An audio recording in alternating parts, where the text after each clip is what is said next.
हाँ हेलो बच्चों। आज हम लोग करने वाले हैं mode set first model set है ना। मॉडल सेट पहला पहला मॉडल सेट का आज हम लोग सॉल्यूशन देखेंगे, पूरा अच्छा से देखेंगे डिटेल में। ठीक है, तो देखो तो आप लोग का जो पैटर्न है वो कैसा पैटर्न रहेगा। वो टोटल ऑब्जेक्टिव क्वेश्चन यानी टोटल एमसीक्यू क्वेश्चन कितना रहेगा, 35 मार्क्स का रहेगा।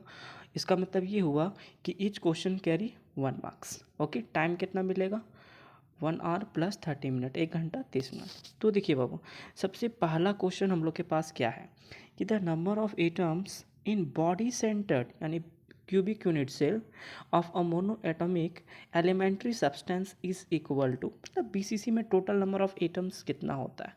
तो टोटल नंबर ऑफ एटम्स को डिनोट किया जाता है किससे, जेड से। हम लोग जानते हैं बीसीसी में एटम कहाँ प्रेजेंट रहता है, कॉर्नर में। तो टोटल कॉर्नर में एटम कितना प्रेजेंट होता है, 1। और बॉडी सेंटर में एटम कितना परसेंट रहता है, 1। यानी टोटल जेड का वैल्यू कितना आ जाएगा, 4 BCC है। 4 BCC के लिए जेड का वैल्यू 2 आ जाएगा, यानी option number 2 is the correct option of this question. Okay, अब हम लोग देखेंगे नेक्स्ट क्वेश्चन। नेक्स्ट क्वेश्चन क्या है, क्वेश्चन नंबर सेकंड देखिए तो क्या लिखा हुआ है कि molarity of an aqueous solution containing 40 gram of sodium hydroxide in 2 litre of solution. आप मोलारिटी का फॉर्मूला जानते हो, क्या होता है मोलारिटी का formula. Molarity means capital M is equal to क्या होता है, given mass by formula mass. तो गिवन मास कितना है बाबू, देखो तो 40 ग्राम, और NaOH का फॉर्मूला मास कितना हो जाता है, 40 ग्राम हो जाता है, 40 ग्राम इनटू 1 बाय क्या हो जाएगा, volume of solution in litre, कितना लीटर दिया हुआ है, 2 दिया हुआ है। ये कैंसिल हो गया, यानी कितना आ जाएगा, 1/2 आएगा। 1/2 को हम लोग क्या लिख सकते हैं, 0.5, यानी 0.5 is the correct option.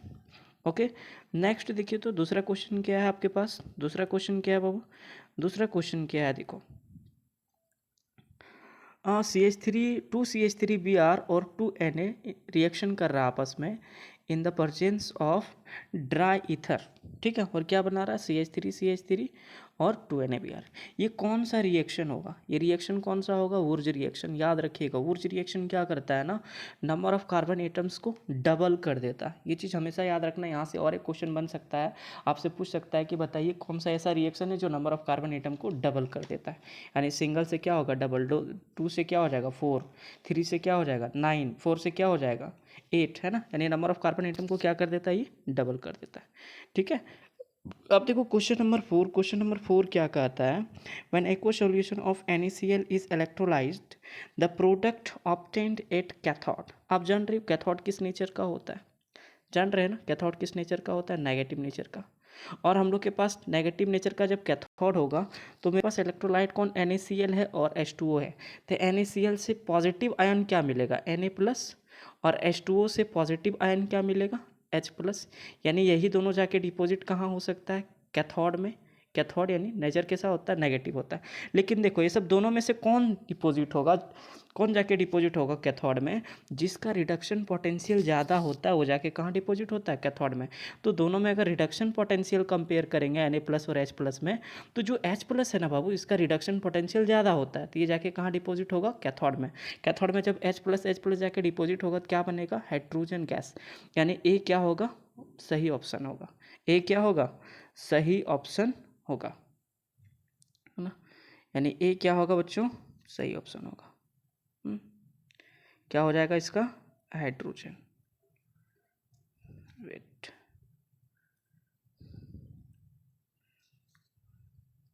Hydrogen is the correct option.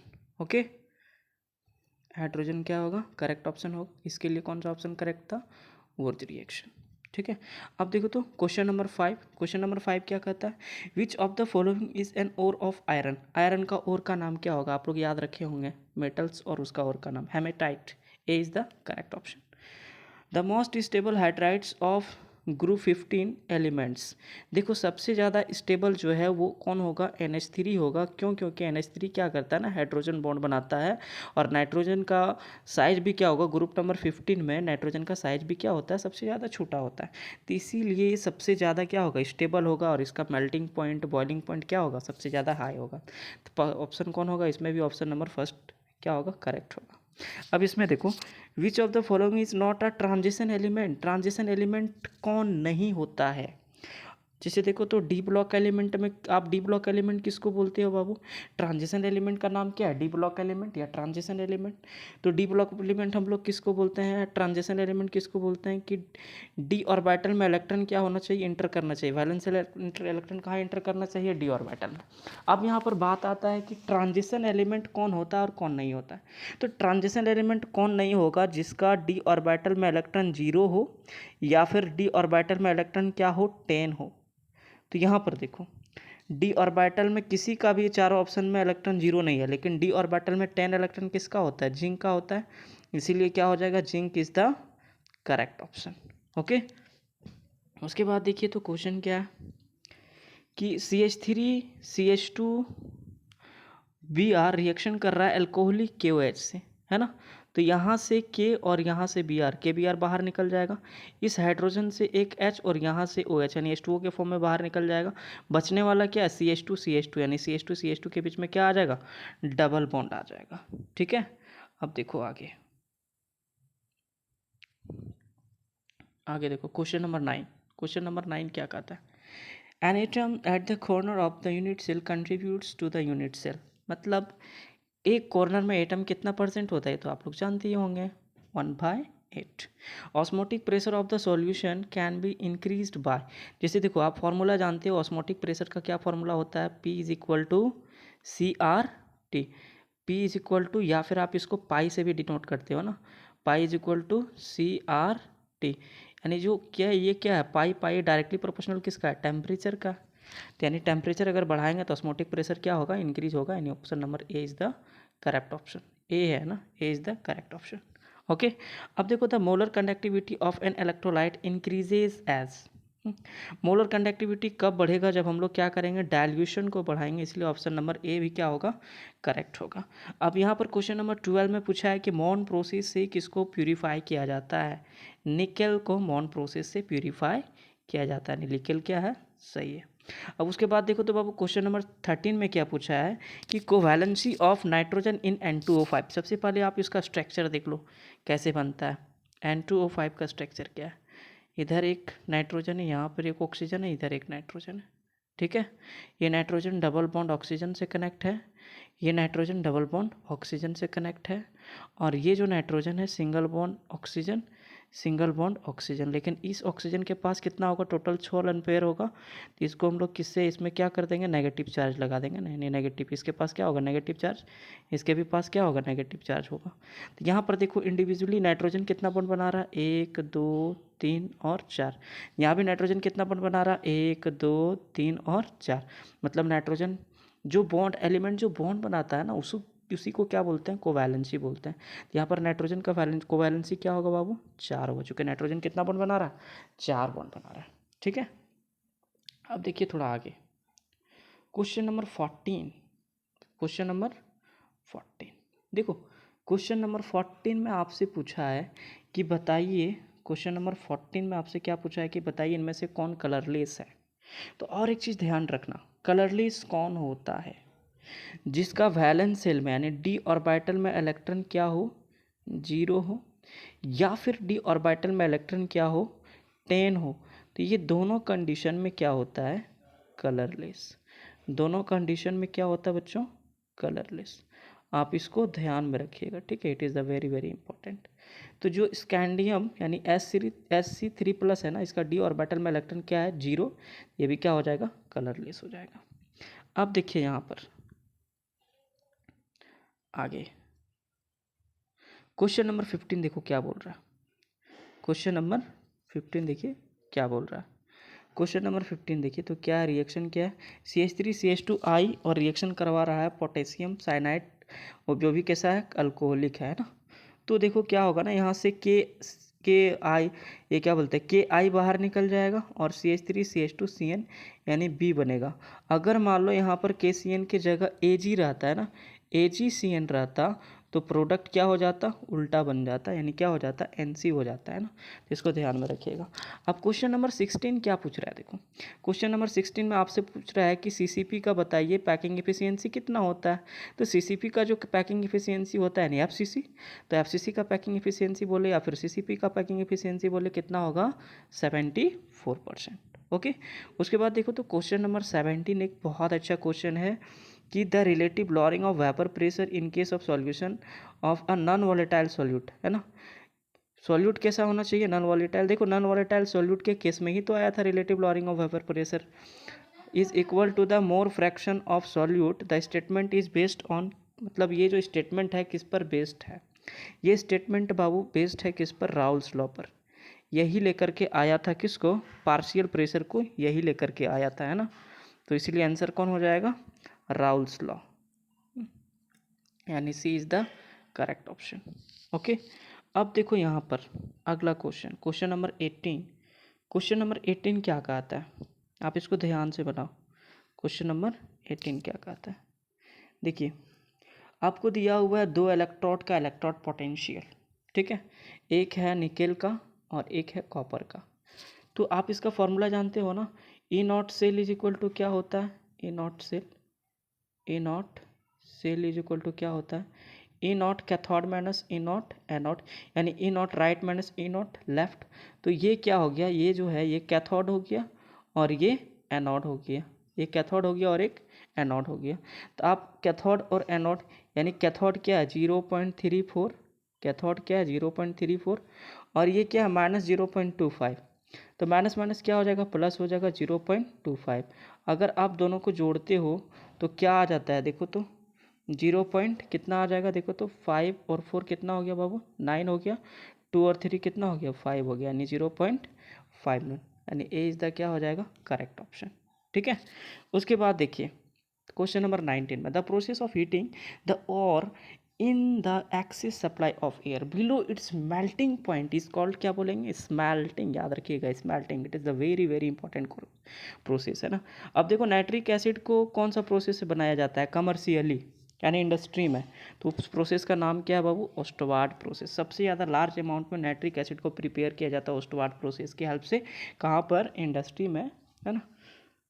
अब देखिए कॉपर का इसमें इलेक्ट्रॉनिक कन्फिग्रेशन क्या होगा अगर Cu2+ है तो। सबसे पहली बात, कॉपर का इलेक्ट्रॉनिक कन्फिग्रेशन होता क्या है, आप जैसे निकालो कॉपर का इलेक्ट्रॉनिक कन्फिग्रेशन, तो कॉपर का इलेक्ट्रॉनिक कन्फिग्रेशन क्या होगा, Cu का वैलेंस शेल में, वैलेंस शेल में निकालो 4s1 और 3d, जल्दी बताओ, 3d 10 होता है, 3d क्या 10। आप क्या कर रहे हो ना, इलेक्ट्रॉन को क्या Cu2+ है, मतलब दो इलेक्ट्रॉन क्या होगा यहाँ से बाहर जाएगा, तो क्या हो जाएगा 4s में एक भी इलेक्ट्रॉन नहीं बचेगा 0, और एक d से जाएगा और एक s से निकलेगा बाहर, यानी 3d क्या हो जाएगा 9, 3d 9, 4s 0 और 3d 9, यानी कौन वाला ऑप्शन होगा, देखो तो 4s 0 3d 9, यानी option number B is the correct. अब देखिए density of the crystal, crystal का डेंसिटी क्या होता है, आप इसका फॉर्मूला जानते हो, डी का फॉर्मूला जानते हो, डी का फॉर्मूला क्या होता है, Z इंटू एम बाय ए का क्यूब इंटू एन ए। कौन वाला ऑप्शन है, देखो तो कौन वाला ऑप्शन है सही, option number C is the correct option. उसके बाद देखिए ये जो क्वेश्चन है ये काफ़ी इंपॉर्टेंट है, 23, क्वेश्चन नंबर 23 बहुत ही अच्छा क्वेश्चन है, क्वेश्चन नंबर 23। आप इसको बनाओ जल्दी, क्वेश्चन नंबर 23 जल्दी से बनाओ। क्वेश्चन नंबर 23 देखो तो एक क्रिस्टल बना है एटम ए, यानी आयंस ए और आयंस बी, दो आयन से मिलकर के एक क्रिस्टल बना है। ए कहाँ प्रेजेंट है, कॉर्नर में, तो आप आराम से लिख लो एटम ए कहाँ प्रेजेंट है, कॉर्नर में, तो टोटल कॉर्नर में कितना एटम प्रेजेंट रहता है 1, तो A1 हो गया। बी कहाँ प्रेजेंट है, at the centre of the face, face centre में प्रेजेंट है, तो फेस सेंटर में टोटल एटम कितना प्रेजेंट होता है बाबू 3, यानी फॉर्मूला क्या आ गया A1B3, यानी इसको हम लोग AB3 भी लिख सकते हैं, यानी B is the correct option. उसके बाद देखिए क्वेश्चन नंबर 24, क्वेश्चन नंबर 24 क्या कहता है कि कॉलिगेटिव प्रॉपर्टीज किस पे डिपेंड करता है, it is depend only number of particles, non nature of particles. ठीक है, ये नंबर ऑफ पार्टिकल्स पे डिपेंड करता है, ठीक है, नंबर ऑफ पार्टिकल्स पे डिपेंड करता है। अब देखिए 25 नंबर का क्वेश्चन क्या है कि addition of glucose in water boiling point क्या होगा। जाहिर सी बात है, आप प्योर सॉल्वेंट का बॉइलिंग पॉइंट जैसे वाटर का कितना होता है 100 डिग्री सेल्सियस, आप इसमें क्या कर दे रहे हो, शुगर मिला दे रहे हो, बॉइलिंग पॉइंट क्या हो जाएगा, जाहिर सी बात है बढ़ जाएगा ना, यानी जो शुगर पार्टिकल्स है वाटर को इवोपोरेट नहीं होने देगा, तो टेम्परेचर और बढ़ाएंगे तो क्या हो जाएगा, उससे बॉइलिंग पॉइंट इंक्रीज हो जाएगा, यानी is the correct option. Okay, ठीक है। उसके बाद देखिए 26, ये क्वेश्चन काफ़ी लाजवाब क्वेश्चन है। ये क्वेश्चन एक बहुत ही अच्छा क्वेश्चन पूछा हुआ है 26 वाला। मैक्सिमम बच्चे इसमें फंसते हैं, इस क्वेश्चन पे मैक्सिमम बच्चे मेरे ख्याल से फंसे होंगे, और कुछ कुछ बच्चे जो अच्छे बच्चे होंगे बना लिए होंगे। कोई दिक्कत नहीं, आप लोग भी आपसे बना लीजिएगा, ठीक है। क्वेश्चन नंबर 26 देखो बच्चों, क्या है क्वेश्चन नंबर 26। आपको एक हाफ सेल रिएक्शन दिया हुआ है कि Ag प्लस जो है एक इलेक्ट्रॉन को गेन किया और अपना सॉलिड स्टेट में आ गया, यानी पहले एक्वस फॉर्म में था, एक इलेक्ट्रॉन को गेन करके अपना सॉलिड स्टेट में आ गया, और उसका इलेक्ट्रोड पोटेंशियल 8298 केल्विन में दिया हुआ है। कितना? 0.80 वोल्ट। कंसंट्रेशन कितना दिया है? Ag प्लस का 0.1 है, और सॉलिड स्टेट में कंसंट्रेशन कितना हो जाएगा? 1 हो जाएगा। किसी भी एलिमेंट का सॉलिड स्टेट में कंसंट्रेशन हम लोग कितना एज्यूम करते हैं? 1 एज्यूम करते हैं। तो आप कोई दिक्कत नहीं, आप इस फार्मूला से इसको बना सकते हो, EMF ऑफ द सेल, इससे बना सकते हो। आप क्या जानते हो formula? E naught cell minus, देखो तो इसको बनाओ तो बाबू, इसको आप जैसे ही सॉल्व करोगे, इसको आप जैसे यही फार्मूला लगाना है, नेक्स्ट इक्वेशन लगाना है, EMF वाला फार्मूला लगाना, यानी EMF इज इक्वल टू क्या हो जाता है? E naught cathode, E naught cell minus 0.059 by क्या? N इंटू लॉग क्या हो जाएगा ना, लॉग प्रोडक्ट बाय क्या? लॉग, यानी Ag बाय क्या हो जाएगा? लॉग Ag प्लस हो जाएगा। तो Ag का कंसंट्रेशन आपको क्या करना है? 1 ले लेना, और Ag प्लस का कंसंट्रेशन क्या करना है? 0.1 ले लेना है। उसके बाद कैलकुलेट करना प्लस, यानी n का वैल्यू क्या हो जाएगा? 1 हो जाएगा।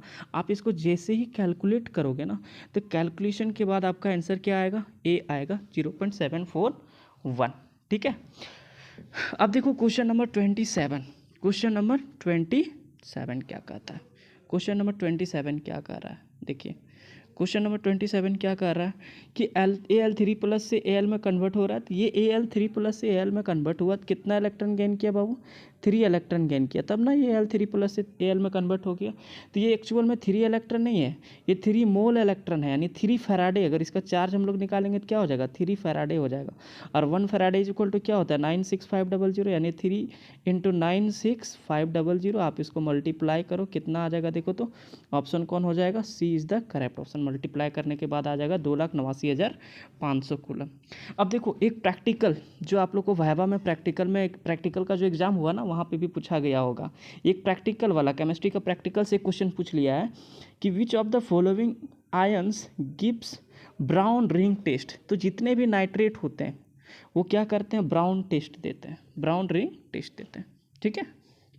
अब देखो कौन सा कैटलिस्ट जो हैबर्थ प्रोसेस में यूज किया जाता है बाबू? निकेल को हैबर्थ प्रोसेस में यूज किया जाता है।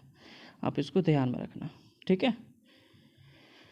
अब देखो तो बच्चों क्या है क्वेश्चन नंबर 30, क्या है कि बताइए विच of the following has lowest boiling point. Boiling point किसका सबसे ज़्यादा होगा? NH3 का होगा, है ना।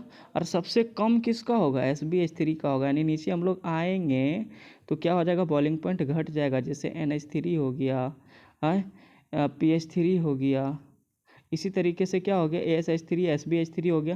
तो नीचे आएंगे तो बॉइलिंग पॉइंट घटेगा, सबसे कम बॉइलिंग पॉइंट किसका होगा? SbH3 का होगा, यानी option number D is the correct. ये नहीं होगा, option number D is the correct. अब देखिए यहाँ पर क्वेश्चन नंबर 31 में क्या पूछा है कि ये क्या इथाइल, ये क्या बोलो तो 1 फिनाइल इथेन, इसका रिएक्शन Cl2 के साथ in the presence of heat और सनलाइट। तो क्या होगा? देखो यहाँ से एक Cl जो है इस पर अटैक करेगा, यहाँ से एक Cl किस पर अटैक करेगा? इस पर अटैक करेगा। क्यों? क्योंकि यहाँ पर क्या होगा? एक हाइड्रोजन हटेगा। तो जैसे ही एक हाइड्रोजन यहाँ से हटेगा बाबू, जैसे ही यहाँ से क्या होगा? एक हाइड्रोजन अगर हटता है तो इस पर क्या आ जाएगा? पॉजिटिव आ जाएगा। तो ये क्या 2 डिग्री कैटायन हो गया। तो ये क्लोरीन जाके कहाँ अटैक करेगा? इस कार्बन में अटैक करेगा, और प्रोडक्ट क्या बनने वाला है? ए बनने वाला है, यानी ए इज द क्या हो जाएगा? Correct option. अब देखिए यहाँ पर 32 में आपको क्या दिया है? देखो तो एल्किन है, एक अनसिमेट्रिकल एल्किन है, इसका रिएक्शन हाइड्रोजन आयोडाइड के साथ। मतलब ये कैसा रिएक्शन है? मार्कोनी-कॉप्स रिएक्शन है ना। तो मार्कोनी-कॉप्स रिएक्शन में क्या होगा? ये जो आयोडीन है, यानी जो नेगेटिव पार्ट है, ये कहाँ जाके अटैक करेगा? जहाँ पर हाइड्रोजन कम होगा। तो इस कॉर्नर में देखो तो हाइड्रोजन एक भी नहीं, यहाँ पर एक हाइड्रोजन है, ठीक है। तो ये जो आयोडीन है कहाँ अटैक करेगा? इस कार्बन में अटैक करेगा, यानी इसमें भी प्रोडक्ट कौन बनेगा? ए बनेगा प्रोडक्ट, ठीक है। उसके बाद देखो 33 वाला क्वेश्चन एकदम सिंपल ही है, क्या एडिशन ऑफ हैलोजन का रिएक्शन हो रहा है, एडिशन ऑफ हैलोजन, आप इसको पढ़े होंगे, एडिशन ऑफ हैलोजन। यानी ये डबल बॉन्ड क्या होगा, यहाँ से टूटेगा और एक ब्रोमीन इस पोजीशन में, एक Br इस पोजीशन में, यानी दोनों पोजीशन में एक एक Br क्या होगा, अटैच हो जाएगा। यानी कौन वाला बनेगा, इसमें भी फर्स्ट वाला कंपाउंड बनेगा। अब इसमें देखो ब्यूटेन टू ऑल में, ब्यूटेन टू ऑल क्या प्राइमरी अल्कोहल है, सेकेंडरी अल्कोहल है, टर्शियरी अल्कोहल है, कौन सा अल्कोहल है, तो ब्यूटेन टू ऑल कौन सा अल्कोहल है, आप इसको लिख लो ना, ब्यूटेन टू ऑल को CH3 हो गया, इधर क्या CH हो गया, CH2 हो गया और इधर CH3 हो गया। आप यहाँ क्या करो OH लगा दो, तो ये कैसा अल्कोहल हो गया, ये 2 डिग्री अल्कोहल हुआ ना, तो आंसर कौन हो जाएगा, B is the correct option. अब देखो इसमें 35 वाला क्वेश्चन में क्या है कि फिनॉल का रिएक्शन C2H5 के साथ किया जा रहा है, C2H5I के साथ किया जा रहा है in the presence of anhydrous C2H5OH। तो यहाँ से देखो क्या होगा, AH, यहाँ से OH में से एक H और यहाँ से एक I, दोनों बाहर चला जाएगा, तो क्या बच रहा है, देखो तो फिनॉल बच रहा है। फिनॉल यानी क्या, बेंजीन में क्या लगा हुआ रहेगा, ऑक्सीजन लगा हुआ रहेगा, और इधर से क्या चल जाएगा, C2H5। तो आप क्या लिख सकते हो, देखो तो बाबू, बेंजीन को क्या लिख सकते हो, C6H5 लिख सकते हो, और O और क्या C2H5, यानी B is the correct option. Okay, I hope that कि बच्चों आप लोग को समझ में आया होगा। ठीक है, चैनल को लाइक कीजिए, सब्सक्राइब कीजिए और शेयर कीजिए, है ना। और जल्द से जल्द हम कोशिश करेंगे सेट नंबर 2 को सॉल्व करने का, जल्द से जल्द वो वीडियो अपलोड कर देंगे। ठीक है, ठीक है, ओके।